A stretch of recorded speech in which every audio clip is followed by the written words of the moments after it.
नमस्कार सर्व मित्र मैत्रिणींनो, सर्वप्रथम मराठी भाषा गौरव दिनाच्या आपणास हार्दिक शुभेच्छा।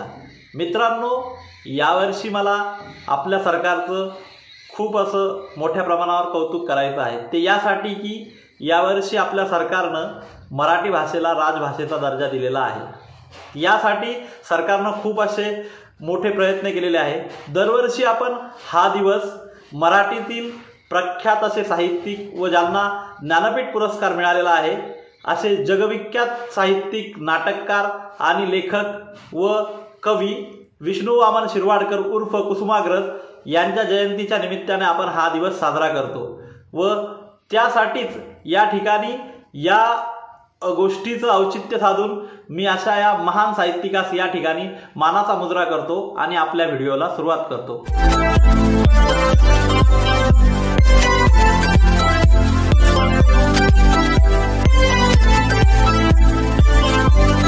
आपल्याला रेग्युलर गव्हर्नमेंट जॉब अपडेट पाहिजे असतील तर माझा 7822815937 हा नंबर देशपांडे अकॅडमी या नावाने सेव्ह करा व मला व्हॉट्सॲपवर हाय करा। तुम्हाला स्टेटसवर मित्रांनो, तुम्हाला स्क्रीनवर इमेज दिसतच असेल।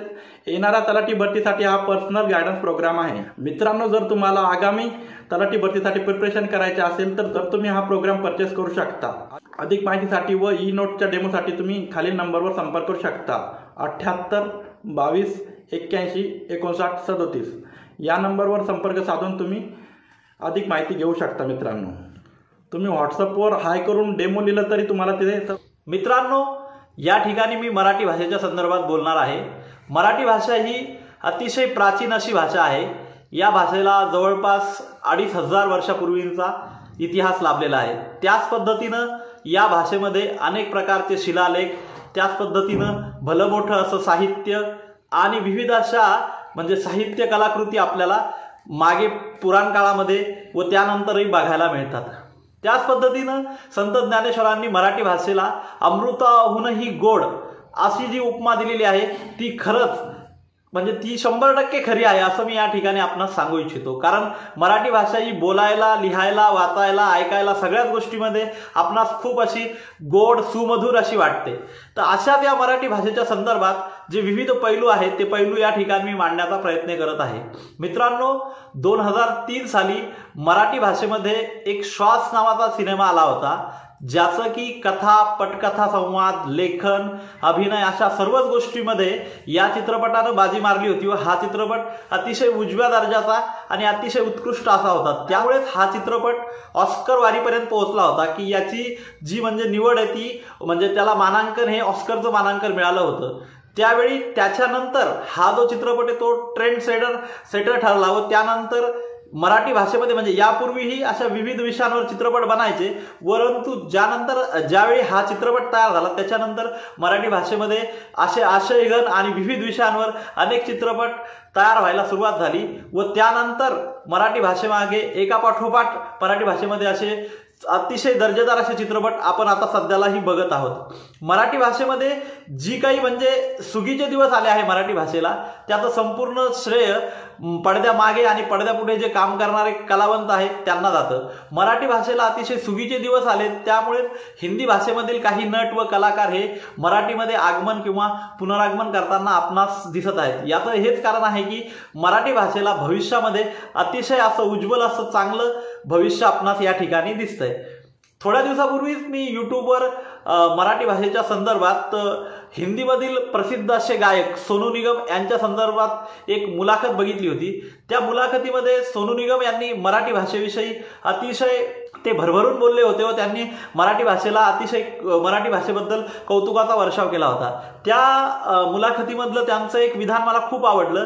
ते विधान असं होतं की ते बोलले की मराठी भाषेमध्ये सध्याला मराठी भाषेमध्ये तुम्ही कुठलाही साहित्य प्रकार घ्या किंवा नाटक घ्या, त्याच्यानंतर चित्रपट घ्या किंवा गीतलेखन घ्या, या सर्वच गोष्टींमध्ये कल्पकता आहे। या ठिकाणी जी काही मंडळी आहेत ती अतिशय कल्पक आहेत आणि ती नवनवीन गोष्टी शोधत राहतात, जेणेकरून म्हणजे त्यांना त्याच गोष्टीमध्ये पुन्हा पुन्हा कलाकृती सादर करायला आवडत नाही। त्याचमुळे मराठी भाषेमध्ये जी कलाकृती आपण बघतो त्यामध्ये तोचपणा दिसत नाही व मराठी भाषा ही आपल्याला अतिशय प्रगल्भ आणि समृद्ध यामुळेच करते असे ते त्या ठिकाणी म्हटले होते.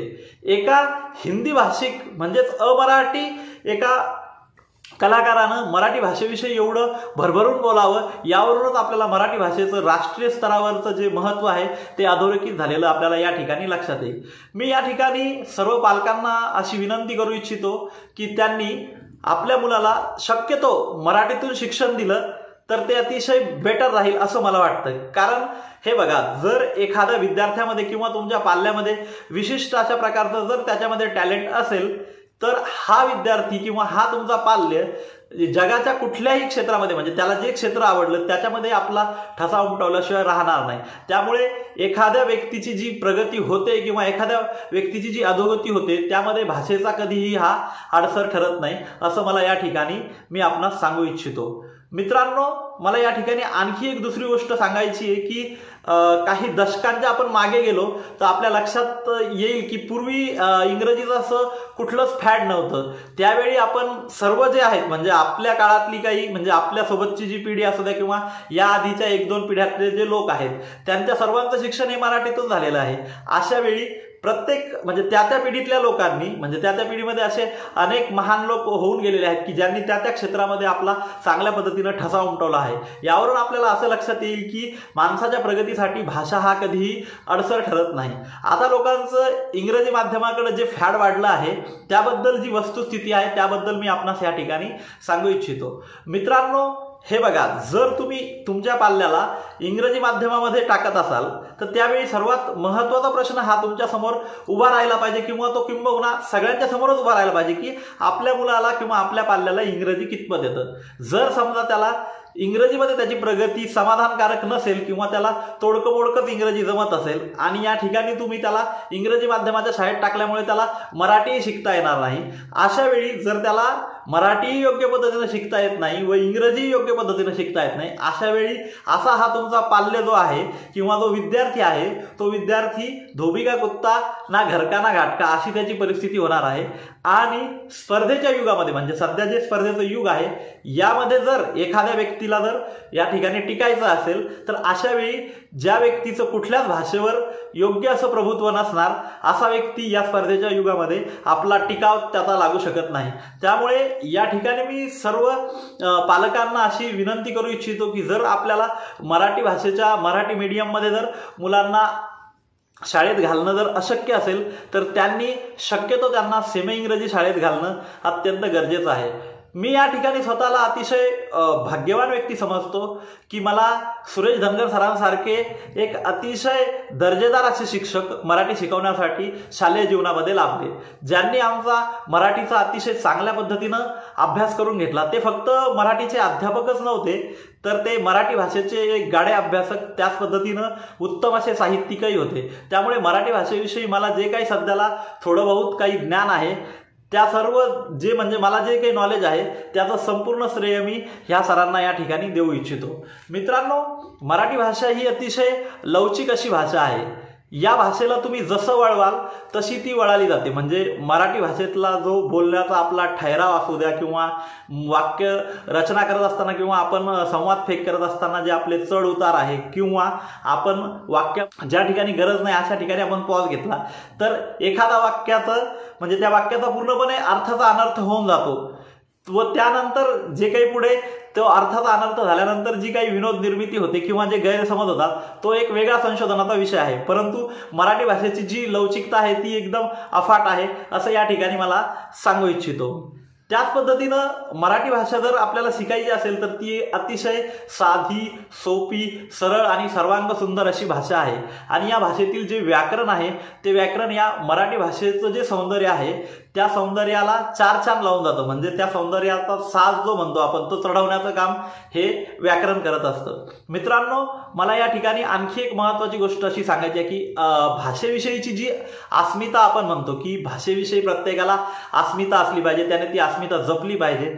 या बाबतीत मला दाक्षिणात्य भारतीय लोकांचं अतिशय असं म्हणजे कुतूहल वाटतं व त्यांचा हेवा वाटतो की हे लोक आपली जी भाषा आहे म्हणजे त्यांची जी प्रादेशिक भाषा असेल त्या भाषेविषयी त्यांचा जो आदर आहे, त्यांचं त्या भाषेवर जो प्रेम, निष्ठा, त्याच्यानंतर एकात्मता, त्याच्यानंतर अस्मिता, या सर्व गोष्टींच्या बाबतीत हे लोक अतिशय जागरूक आहेत आणि त्यांचं त्यांच्या प्रादेशिक भाषेवर नितांत असं प्रेम आहे. या लोकांचा मराठी माणसानं आदर्श घ्यावा व आपल्या मराठी भाषेवरही असंच नितांत प्रेम करावं व मराठी भाषेला सुगीचे दिवस आणण्यासाठी आपला खारीचा वाटा उचलावा, असं मी या ठिकाणी आपणास सांगू इच्छितो. मित्रांनो, मराठी भाषा ही थोड्याच दिवसांनी अर्थार्जनाची भाषाही होऊ शकते. ते कसं मी तुम्हाला आता या ठिकाणी सांगू इच्छितो. आता आपल्या सरकारनं मराठी भाषेला जो राजभाषेचा दर्जा मिळवून देण्याचं जे मोठं काम केलेलं आहे, त्यानंतर मराठी भाषेमध्ये विविध प्रकारचे अनुवाद, लेखन, संशोधन या गोष्टींना भरपूर मोठ्या प्रमाणात वाव असणार आहे व त्यामध्येच विविध अशा रोजगाराच्या संधी उपलब्ध होणार आहेत. त्यामुळे जी टॅलेंटेड लोक असणार आहेत या क्षेत्रातले, त्या लोकांना या ठिकाणी चांगल्या पद्धतीनं वेगवेगळ्या संधी खुणावतील आणि त्यांचं त्याद्वारे आर्थिक म्हणजे त्यांचा त्या ठिकाणी आर्थिक विकास होण्यास त्यांना अतिशय मदत होईल. त्यामुळे प्रत्येकानं, मला असं वाटतं की जी आपली भाषा आहे ती भाषा जर टिकवायची असेल तर त्या भाषेवर नितांत प्रेम करणारी माणसं त्या समाजात असणं अत्यंत गरजेचं असतं. म्हणजे तुम्ही लक्षात घ्या, मराठी भाषेचा जो विकास, त्याच्यानंतर त्याचं संवर्धन, जतन किंवा त्यातलं जे संशोधन आहे, या गोष्टीला जर आपल्याला पुढे न्यायचं असेल तर मराठी माणूस म्हणून आपण जे आपलं जीवन जगत आहे त्यामध्ये आपण सर्वांनी, म्हणजे जी काही मराठी माणसं आहेत त्यांनी खारीचा वाटा उचलणं अत्यंत गरजेचं आहे. एखादा बाहेरचा अमराठी माणूस येऊन या संदर्भात काही करेल अशी आपण अपेक्षा बाळगणं, किंबहुना बाहेरच्या व्यक्तीकडून तशी अपेक्षा बाळगणंही आपलं चुकीचं आहे. तो बाहेरचा व्यक्ती कोणी काही या संदर्भात करू शकत नाही. त्यामुळे या ठिकाणी सर्वांनी मराठी भाषेवर खूप खूप प्रेम करा आणि मराठी भाषेला अतिशय, म्हणजे मराठीला राजभाषेचा जो दर्जा मिळालेला आहे त्या पद्धतीनं तिचं आणखी महत्त्व हे वृद्धिंगत करण्याचा प्रत्येकाने प्रयत्न करावा, असं मी आपणास या ठिकाणी आवाहन करू इच्छितो. सरतेशेवटी सर्वांना महाशिवरात्री आणि मराठी भाषा गौरव दिनाच्या हार्दिक शुभेच्छा देतो आणि थांबतो. त्याच पद्धतीनं असेच नवनवीन व्हिडिओ आपणासमोर सर्वप्रथम आपणापर्यंत पोहोचण्यासाठी आपण आमच्या चॅनलला लाईक, शेअर आणि सबस्क्राईब करायला विसरू नका. धन्यवाद.